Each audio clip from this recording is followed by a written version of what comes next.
Kohlberg ने नैतिक विकास की प्रक्रिया को कितने चरणों में विभाजित किया? 6 चरणों में। कोलबर्ग ने नैतिक विकास को 6 चरणों में विभाजित किया, जो मुख्यतः 3 सत्रों में बंटे थे। ध्यान रहे, चरण यानी कि स्टेजेज 6 हैं, जबकि लेवल यानी कि स्तर 3 है। 3 स्तर हैं और 6 चरण हैं, स्टेजेज हैं। मैं चोरी नहीं करूंगा क्योंकि यह कानून के खिलाफ है। यह किस चरण का उदाहरण है, यानी कि कौन से स्टेज में ये विचार आएंगे? देखते हैं। चरण 4 यानी कि 4th स्टेज में, लेवल 2nd में।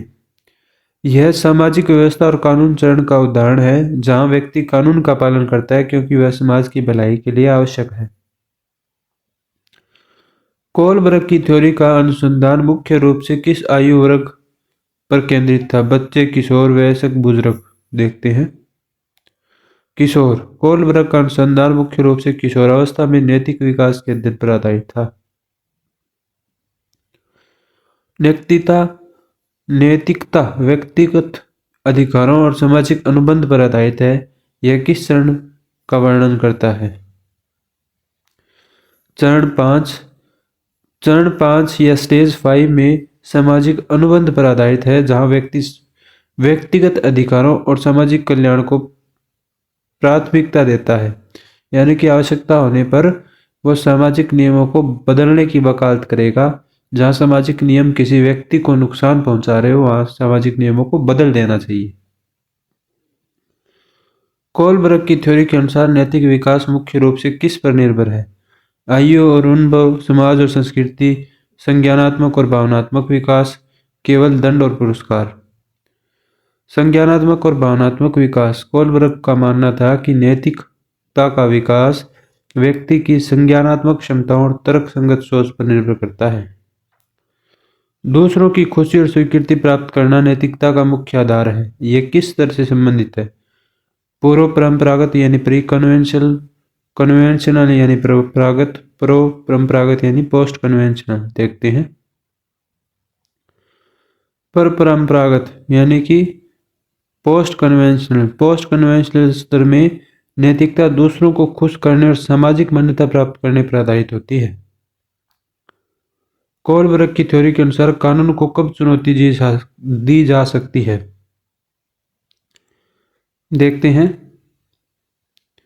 जब वह सामाजिक अनुबंधों के खिलाफ हो। परंपरागत यानी कि पोस्ट कन्वेंशनल स्तर में व्यक्ति कानूनों को चुनौती देता है यदि वह मानव अधिकारों और नैतिक मूल्यों के खिलाफ हो। हेंज दुविधा का मुख्य उद्देश्य क्या था? नैतिकता के स्तर की पहचान करना। हेंज दुविधा का उपयोग कोलबर्ग ने यह अध्ययन करने के लिए किया कि लोग नैतिकता या नैतिक निर्णय कैसे लेते हैं। हेंज दुविधा के बारे में हम पहले बता चुके हैं, और यदि ये क्वेश्चन दोबारा रिपीट हो रहे हैं तो भी आप अच्छे से लगा लीजिएगा, रिवीजन ही हो रही है। कोलबर्ग की थ्योरी का किस क्षेत्र में उपयोग होता है? शिक्षा, मनोविज्ञान, सामाजिक विकास, उपरोक्त सभी। कोलबर्ग की थ्योरी का उपयोग शिक्षा, मनोविज्ञान, सामाजिक विकास सभी में होता है। परंपरागत स्तर का मुख्य उद्देश्य क्या है? यानी कि पोस्ट कन्वेंशनल में समाज के कानूनों का पालन, दूसरों को खुश करना, व्यक्तिगत अधिकार, सार्वभौमिक नैतिकता, दंड से बचना। व्यक्तिगत अधिकार और सार्वभौमिक नैतिकता। इस स्तर पर नैतिकता का आधार सार्वभौमिक सिद्धांत और मानव अधिकार होते हैं। स्वतंत्र सोच और नैतिक सिद्धांत पर आधारित निर्णय किस स्तर का उदाहरण है? परंपरागत स्तर में निर्णय स्वतंत्र सोच और नैतिक सिद्धांतों पर आधारित होते हैं। कोलबर्ग की थ्योरी एक महत्वपूर्ण आलोचना क्या है?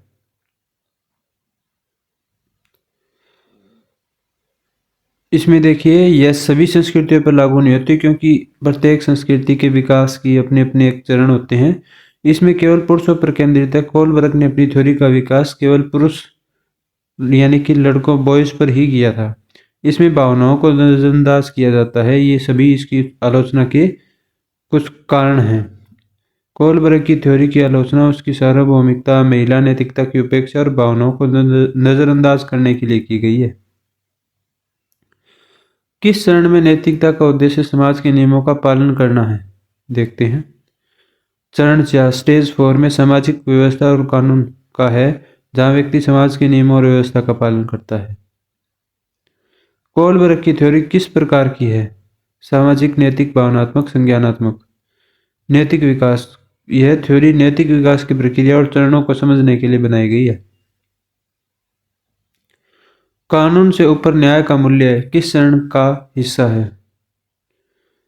चरण 6 छठे चरण पर सार्वभौमिक नैतिकता का हिस्सा है, जहां न्याय और समानता को सर्वोपरि माना जाता है। कोलबर्ग ने किसके अध्ययन से अपने सिद्धांत का विकास किया? बच्चों की शिक्षा, नैतिक दुविधाओं, सामाजिक समस्याओं, परिवार के रिश्तों। नैतिक दुविधाओं, कोलबर्ग ने नैतिक दुविधाओं का अध्ययन करके अपनी थ्योरी का विकास किया था। पर परंपरागत पोस्ट कन्वेंशनल स्तर का उद्देश्य क्या है, देखते हैं। सामाजिक संबंध बनाए रखना, पर परंपरागत सत्र में व्यक्ति सामाजिक संबंध बनाए रखने और दूसरों को खुश करने पर ध्यान देता है। सामाजिक व्यवस्था बनाए रखना नैतिकता का मुख्य उद्देश्य है। यह किस चरण में वर्णित है? चरण 4 में समाज की व्यवस्था और कानून बनाए रखने को प्राथमिकता दी जाती है। कोलबर्ग की थ्योरी किस आयु वर्ग पर लागू होती है? केवल बच्चों पर, केवल किशोरों पर, सभी आयु वर्ग पर, केवल वयस्कों पर। यह थ्योरी सभी आयु वर्ग पर लागू होती है।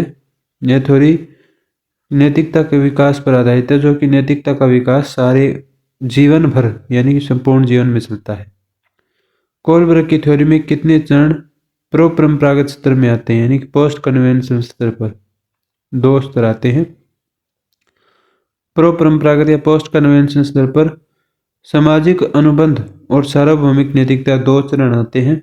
उम्मीद है ये क्वेश्चन आंसर आपको पसंद आए होंगे। पसंद आए हैं तो लाइक करें, चैनल को सब्सक्राइब करें और अपने कमेंट बॉक्स में कुछ न कुछ सुझाव या जो भी आपका विचार है वो विचार अवश्य रखें।